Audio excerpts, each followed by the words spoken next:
I'm here with Alexander Mercouris, editor-in-chief of the Duran. Alexander, let's talk a little bit about the Steele Dossier and what was going on with the dossier in the UK.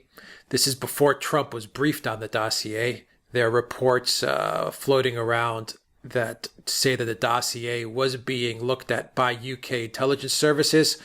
We're not quite sure if it got all the way to 10 Downing Street and to the Prime Minister's office, whether it was Cameron or Theresa May that actually had a look at the dossier. But we do know now that the UK intelligence services were discussing the dossier. They were being briefed on the Steele dossier. And this is even before Trump knew about what was going on. So what does this tell us about the Steele dossier, Alexander? Yes, let's just remind ourselves what the Steele Dossier is. The Steele Dossier is this compilation of reports produced by Christopher Steele, an ex-MI6 agent, MI6 being the British intelligence agency, which he produced on payment ultimately by Hillary Clinton's campaign during the 2016 presidential election, based on information which Christopher Steele claimed was coming out of Russia. And this dossier claimed that the Russians were blackmailing Donald Trump because they had a sex tape of him doing things with prostitutes in the Ritz-Carlton Hotel, and that they were coordinating his campaign to get him elected, and that included coordinating the hacking of the DNC computers and the leaking of the emails that WikiLeaks published from those computers. Now, this document is a foundation document of the whole Russiagate conspiracy hoax. We know the FBI based FISA warrants on it. We know the CIA took it extremely seriously. We know that Trump was briefed about it on the 8th of January 2017, shortly before he became president. And we also know that people like Adam Schiff have given great credibility to this dossier and have based their questions around it. And apparently Robert Mueller, in his investigation, also initially assumed its truth. So this is a hugely important document. Now, firstly, it has proved to be completely untrue. Secondly, what we now learn from an article which appeared in the Daily Telegraph on the 19th of May is that British intelligence was fully briefed about the dossier long before US intelligence was, long before the presidential election in 2016 took place, and we must assume before people like Barack Obama knew about it, not to mention obviously Donald Trump. Now, what seems to have happened is that Steele had meetings with Sir Charles Farr. Charles Farr was the head of British intelligence at that time. He had a position analogous to that of James Clapper. So he was the head of the Joint Intelligence Committee, which was the equivalent post to James Clapper's position in the United States. Both MI6 and GCHQ, that's our equivalent of the NSA, and MI5, that's our equivalent of the FBI, were also briefed on it. And apparently they took it extremely seriously. Now, I'm going to make two quick observations. Firstly, it is inconceivable that the British, having been briefed by about such a document, and apparently believing it to be true, would not have shared it with the US at some official level. And secondly, it is inconceivable that ministers, which is to say David Cameron, who was at that time Prime Minister, and Theresa May, who was at that time Home Secretary and therefore had a public security role, were not briefed about it also. And I am sure other ministers must have been briefed about it too. So there are denials at the moment that ministers were briefed, but I have no doubt that they were. And Devin Nunes is now suggesting to Donald Trump that he actually asked Theresa May directly about it. The Steele dossier, though, was originated under the DNC and Hillary Clinton's charge. So she commissioned the Steele Dossier. She paid for it, as opposition research say. And the whole thing is completely fabricated. It doesn't take a very intelligent person to understand that the whole thing is a joke, is a hoax. So how does it go from the DNC to the hands of UK intelligence, and how does the UK intelligence actually get duped into believing the thing? I mean, are they incompetent? Because it doesn't take much to figure out that it's fake at all. Well, it doesn't take much at all to figure out that it's fake. Or did they want to believe it? Yeah, were they pushed to believe it and, then spread it around? Alex, I can remember reading it the day that Buzzfeed published it. Now, I know enough about Russia to know immediately that it was total and complete nonsense. I've written articles about this on the Duran. I wrote an article about it the day after it appeared, and I wrote a very, very long article, which you did an actual graphic about, which said that the whole thing was absurd. And in fact, we now know that it has been completely unverified, and Robert Mueller, who, as I said, initially based his entire investigation upon it, his entire investigation into the alleged conspiracy upon it, in his report, he barely mentions it because it's now becoming toxic. Now, I have to say, if British intelligence did genuinely believe this dossier, and it seems that some of them did, then there is something very seriously wrong about British intelligence. The same is true with the CIA. The same is true with the FBI. If all of these people really believe this nonsense, then they clearly don't understand very much about Russia. But here is, if you like, the really bad thing. Because what it seems to me has clearly happened here is, as you correctly say, the origins of this dossier actually are not in Britain. They are in the United States. Hillary Clinton's campaign, through this law firm, Perkins Cole, commissioned Glenn Simpson of Fusion GPS. He goes to Christopher Steele, who's British. Christopher Steele does this opposition research on behalf of Hillary Clinton, and it's now known that he knew that Hillary Clinton and her campaign was the ultimate client. And it is then laundered through British intelligence, and through British intelligence, it finds its way back to the US. So by getting the British to look at it, to discuss it amongst each other, and to give it their stamp of approval, it can then be presented in the US to the US intelligence community and to the US political class and the media class as being credible.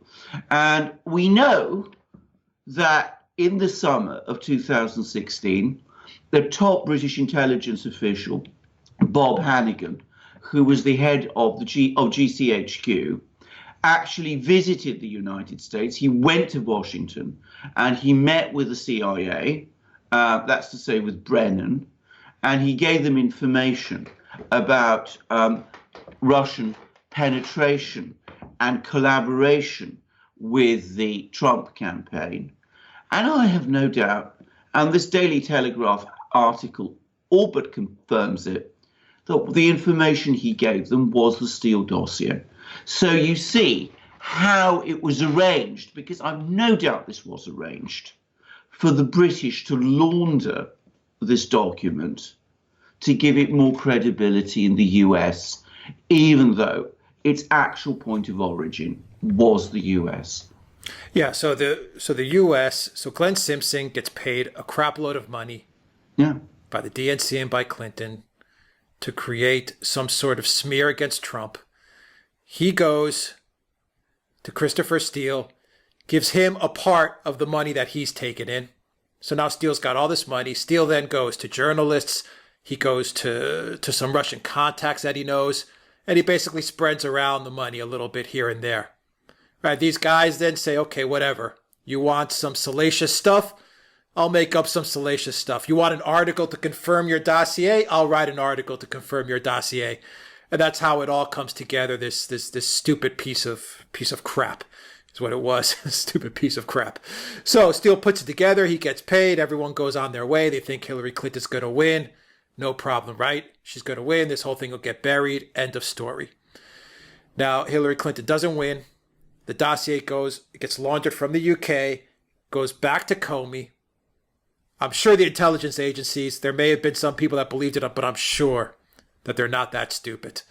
And I'm sure that the orders from Clinton to the intelligence agencies, whether the US or the UK, was, put your stamp of approval on it. Even though this is about as dumb and as stupid as it can get. Let's launder this back to Comey. And then Comey goes to the Oval Office, briefs Donald Trump, and in that meeting, I think Comey was, blackmailing Trump, giving him a warning, don't F with us. I don't think it was Mr. President, we're looking out for you. I think it was, Mr. President, if you screw with us, we're going to really F you. What do you make of that? Right. Well, first of all, I agree. But can I, before we do that, discuss this point which you made about whether the intelligence agencies really believed in this dossier? Now, I'm going to say straight away, I cannot believe that they really believed in this dossier. And I'm going to say why. I mean, one of the reasons... You have to be beyond dumb to believe that dossier. You have to You be really have to be dumb. You have to be a dumb effing person. Yes. And we know one organization that didn't believe it, and that was the State Department, because Christopher Steele came along to the State Department, spun his same story, and people at the State Department listened to him, and they said, this is absolute rubbish. And amongst a Russian consulate in Miami? Russian consulate in Miami, but now something's turned out that's even more bizarre, and that's you have to go to an article on the Daily Caller to see this. But apparently, Steele told the State Department official by the name of Kovalek that two of the sources for the dossier were Vladislav Surkov and Vyacheslav Trubnikov. Now, these are not well-known names in the US, but in Russia, they're very well-known people. Surkov is one of Putin's absolute top aides, and Trubnikov was the former head of Russia's intelligence service, and he heads the Russian Foreign Ministry's department, which deals with the affairs, Indian subcontinent affairs. It is inconceivable that these people could possibly have been involved in providing this kind of information. That possibility does not exist. And apparently the State Department official who heard that, she said, this is nonsense. There's no consulate in Miami. And it's just incredible that these people could seriously be real sources for the dossier. And we know that she then warned the FBI, this man, Steele, is working for Hillary Clinton, and he is grotesquely biased against Donald Trump, and he is being financed by Hillary Clinton's campaign. And we know that this information went all the way to Peter Strzok, who was the lead investigator in the investigation. So, of course, they knew that it was rubbish. They knew it was rubbish because it was nonsense. And they knew it was rubbish because the State Department was telling them it was rubbish. So they ran with this thing because obviously they too wanted to create problems for Donald Trump and were helping Hillary Clinton. And when you say that James Comey came along with this dossier and tried to waved it in front of Donald Trump at this disastrous meeting on the 8th of January 2017, of course he was blackmailing Donald Trump. People in the FBI thought he was blackmailing Donald Trump. We know that. I wrote an article for the Duran at the time saying that Donald Trump was being blackmailed, and so did the late and very great Robert Parry on Consortium News. It was a classic blackmail exercise. J. Edgar Hoover, the former head of the FBI, used to do this sort of thing all the time. And it's worth noting that Robert Parry is a liberal. I mean, he's not a conservative writer. Absolutely not. Absolutely not. Of course, it was a classic blackmail trick. What they didn't count on is that Donald Trump has apparently been blackmailed before, and he knows how to deal with blackmailers, which is to tell them to get stuffed, which is exactly what happened. And that was when Russiagate went into overdrive. That's when I think Donald Trump, in his own mind, said to himself, James Comey is not someone I can work with and not someone I can trust. That was the point when James Comey realized that his relationship with Donald Trump was disintegrating. That's why James Comey refused to tell the media and the public that Donald Trump himself was not under investigation, coming up with bogus reasons for it. And that was the event which eventually led to Donald Trump's decision to dismiss him. But, I mean, of course he was being blackmailed. There's no doubt at all about it to my mind. And, of course, the intelligence agencies, the intelligence community in the United States, whatever they may say, didn't really believe in this dossier. Yeah, I mean, I think that people like Brennan and Lynch, they pushed Comey forward. And they said, go ahead, James, go to the White House, strong arm Donald Trump. You're going to come out being a hero.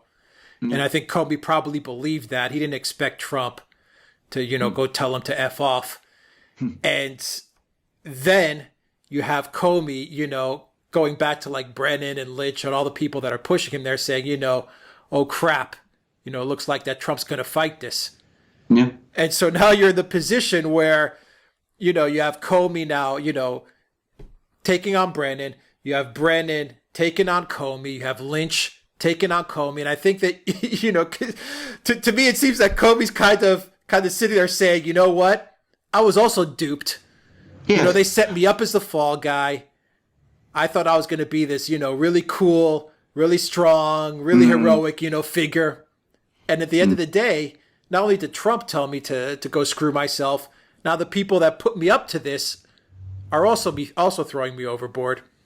Absolutely. Now, can I just say about a few things about Comey? Now, Comey, as I said, must have known at some level that this dossier was rubbish. I mean, he actually went before the House Intelligence Committee in March 2017 and said it was unverified and salacious.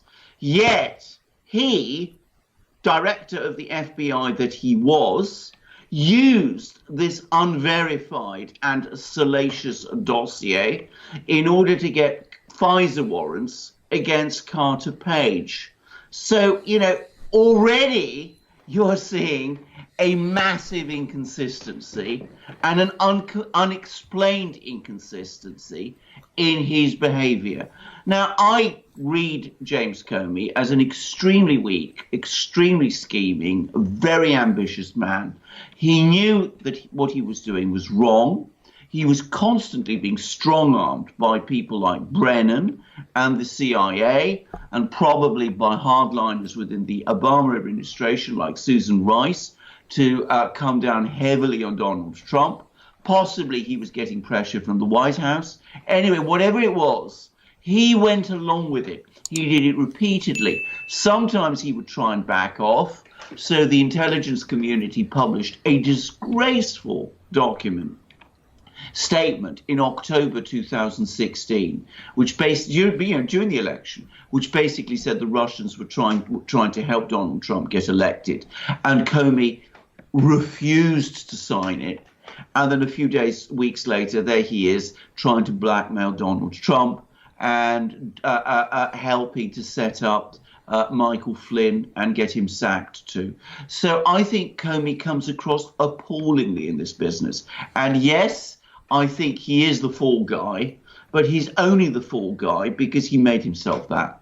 Yeah, he is going. I think he's going to be the fall guy, even though I think that Brennan and Lynch and maybe all the way up to Obama, definitely Clinton, obviously Hillary Clinton, I think all of them are in on it.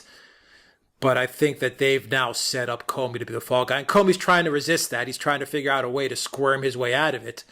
Exactly. I don't think he will. I think at the end of the day, he's going to be the guy that he's the patsy in all of this. I agree with that, but I'm going to say he's guilty because he did a lot of bad shit, but he's the patsy.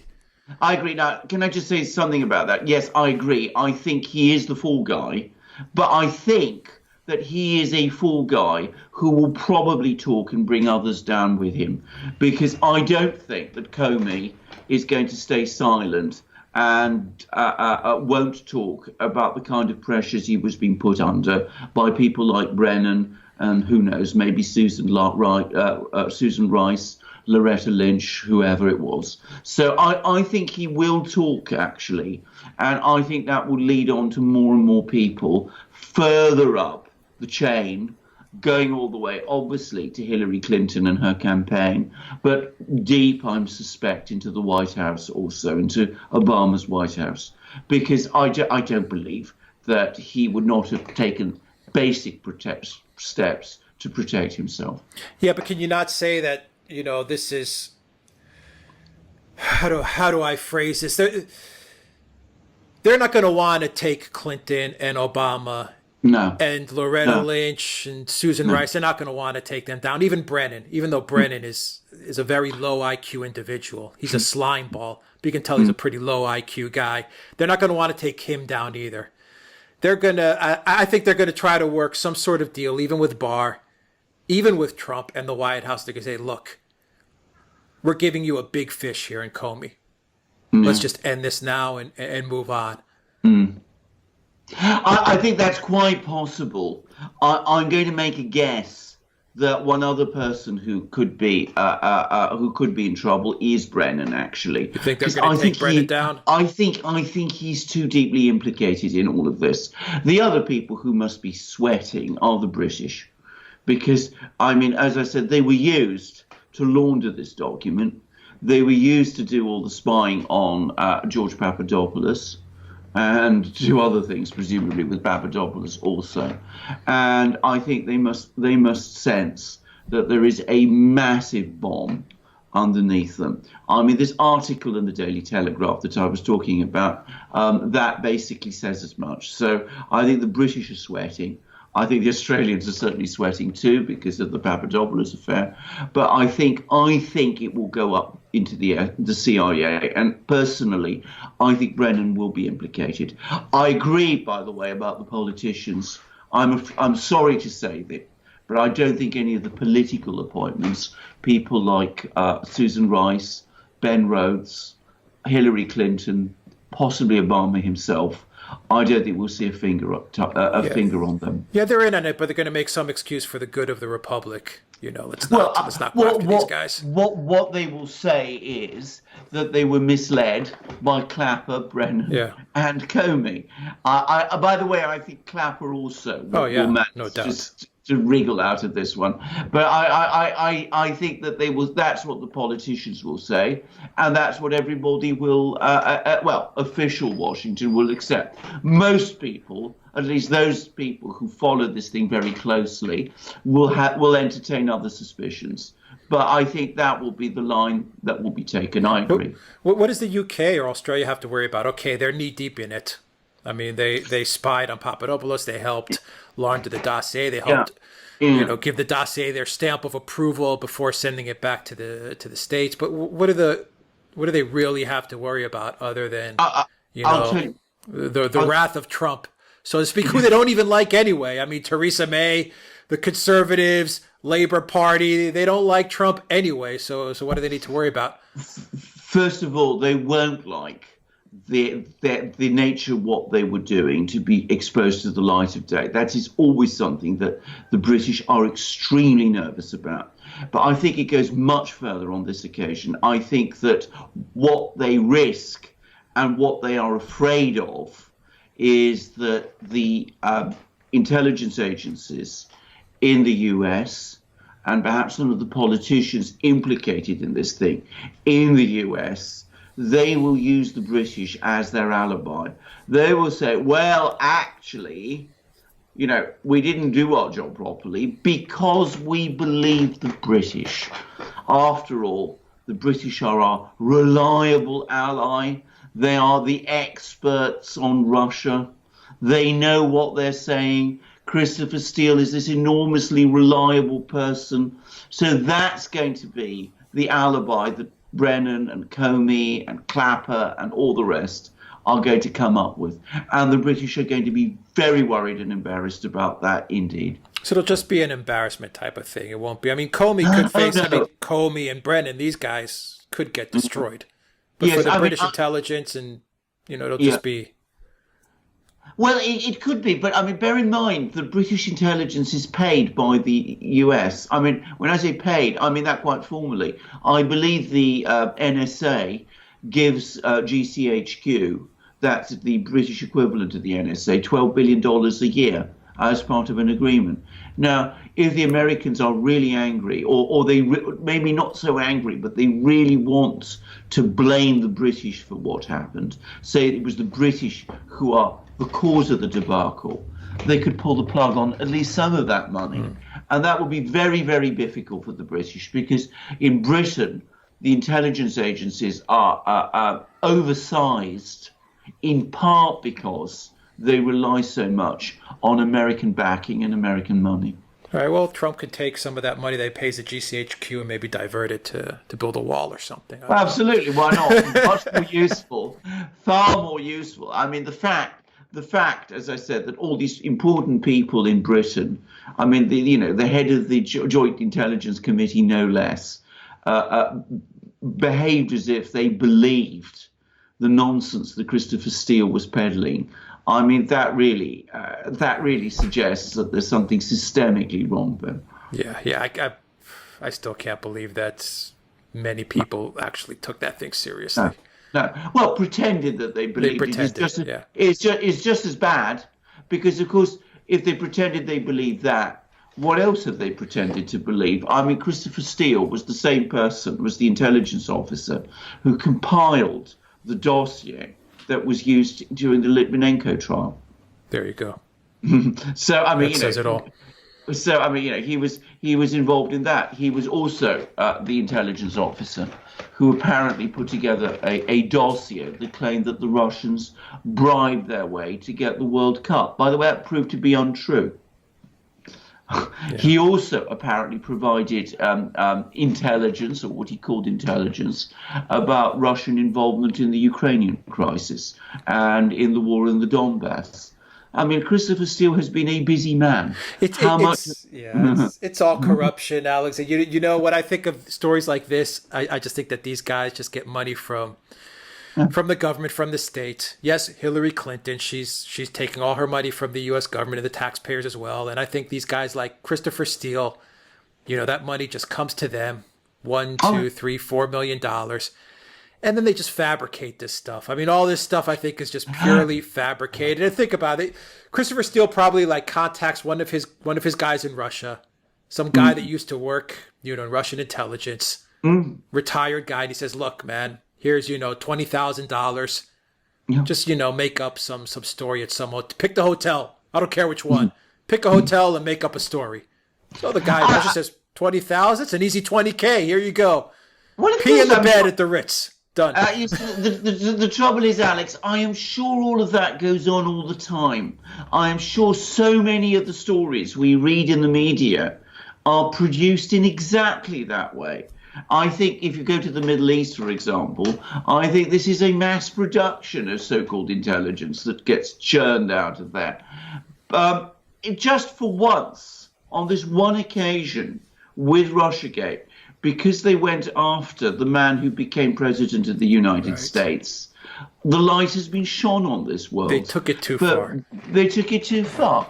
But this is absolutely critically important for people who try to follow the news and who read, the mainstream media and follow TV broadcasts and whatever it is. Whatever you get told about, that intelligence is telling you about what happens in whatever part of the world, don't believe it. It's almost certainly made up by someone. Yeah.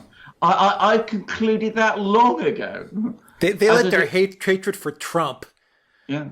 get the best of them, because that dossier was actually circulating for many months, and media companies, a lot of people, they didn't want to touch it because they knew the whole thing was a joke, until Buzzfeed, which also hates Trump with a passion, Buzzfeed took the jump and published it. Well, they put it on their website. I mean, people, they let their hatred from Trump get the best of them, so that this ridiculous phony dossier, started to get out into the public. Well, indeed. You see, this is where I think the blackmail thing went wrong, because, of course, Donald Trump, I'm sure the implication when Comey met him was, if you don't toe the line, we'll make sure all this gets published. Right. We know that CNN and Clapper were talking to each other about the dossier, and that Clapper had been in discussions with CNN about the dossier. And I am pretty sure that reports that appeared on CNN about what kind of information Comey had spoken to Trump about was seen by Buzzfeed, and was intended to be seen by Buzzfeed as the green light to publish this thing. In fact, I'm going to go further. I'm going to say I'm pretty sure that there were phone calls, and that publication just a few days after was not a coincidence. That was also arranged. Yeah, I agree with you on that. I think the whole thing was arranged. No doubt about it. I think Comey found himself stuck in the middle of it all. Exactly. Stupid. He was stupid to go along with it, because he also let his hatred for Trump get the best of him. But now Absolutely. I think he's probably sitting back going, how the F did I allow myself to let Brennan and these guys, push me into the forefront of this? Absolutely. And as I said, we now have this extraordinary battle going on between Comey and Brennan about who tried to get the Steele dossier included in the notorious joint intelligence assessment that was published in January 2017, which accused the Russians of hacking the DNC computers. Comey says Brennan was pushing it. Brennan says it was Comey. Trey Gowdy, who's seen the documents, who's actually seen the information, says that Comey's the one who's probably got the better case. So there we are. But coming back to Comey, what he is saying is that this document, this Steele dossier, he was resisting including it in the intelligence assessment because it was unverified and salacious, at the same time as he was using it to get FISA warrants against Carter Page and signing off on those applications for those FISA warrants, saying that the information in the dossier was reliable and came from a reliable source. So he's trying to have it both ways. Yeah. So he is in very, very, very bad mess. And that's exactly where he landed himself in. Yeah, that's a man that knew he was screwing up, he was messing up, and one part of him was saying, don't push this dossier is bullshit. Yeah. But the other side of him was saying, you can be the hero. Brennan is telling you to go for it. Loretta Lynch is telling you to go for it. Hillary is saying go for it. Barack is saying go for it. So he was stuck there. Exactly, especially as he comes across to me as both a very weak man and a very ambitious one. Yeah. I mean, he was aiming high, both within the FBI, of which he was, of course, already director, but ultimately the Justice Department and the administration. So he wanted to remain FBI director, and he let himself get maneuvered into a position where he is compromised. And bear in mind, he was also keeping tabs and taking notes of things that Donald Trump was saying to him, which is already pretty remarkable action. Yeah, incredible. All right. And leaking it all the time. Jeez, what a mess. The guy's a mess. Yeah, he got turned into a complete pretzel, that guy. Oh, well, he did, absolutely. But, he deserves what he gets. He deserves everything that's coming to him, as does Brennan. And unfortunately, as does Hillary and Obama. But absolutely, unfortunately, I don't think anything's going to come to those guys. I have to say I agree. You think it will stop at Comey. I think it will stop at Brennan, but it's not going to go further than that. I'd be happy with a Brennan Comey. I mean, you take what you Well, can get. absolutely. I mean, you take what you get, and that's a lot better than nothing. Yeah, exactly. I think Trump will see it that way too, and so will Barr. Yeah. All right, Alexander Mercouris, editor-in-chief of the Duran. Thank you very much, guys. If you like this video, click on the subscribe button down below. Click on that notifications bell to get notifications every time we push out a new video. Go to the Duran shop and buy a t-shirt. T-shirt that I'm wearing right now is from the Duran shop, and that polo shirt that Alexander is wearing is from the Duran shop, and he has a mug on his desk that he is drinking out of now every day. That Absolutely, from my the Duran favorite shop mug. because that mug is just that good, right, Alexander? Absolutely. It's my favorite mug. I greatly value it. You can have lovely hot tea. As I said, this is Earl Grey again. And you're a tall guy. How tall are you? Oh, I'm pretty tall. I'm 6 foot. I'm just under 6 foot that's a big one. mug. Thanks. It's a big one, yeah, absolutely. It's a big mug. I think it's a 15. It's a 15-ounce mug. I think we have a 15 and a 12-ounce, so that's the 15-ounce one. That's the 15-ounce one, but it's great, and it's you feel when you hold it that it's solid. Yeah, I like mugs like that. Quality. Yeah. Just that when you're drinking your tea or your coffee, you could just it feels the weight. It's weighted really nice. Exactly. Nothing cheaper about this mug. Right, so I highly recommend it to all our viewers. All right. Thank you, Alexander. And guys, you can donate to us on PayPal and Patreon. The links are in the description box down below. And of course, you can follow us on Instagram, the Duran_com, and download the Blank Chat app to get notifications every time we publish a new video. And of course, go to theduran.com and see the articles we're linking up to every day. Alexander Mercouris, editor-in-chief of the Duran. Thank you very much. Until next time, everybody, take care.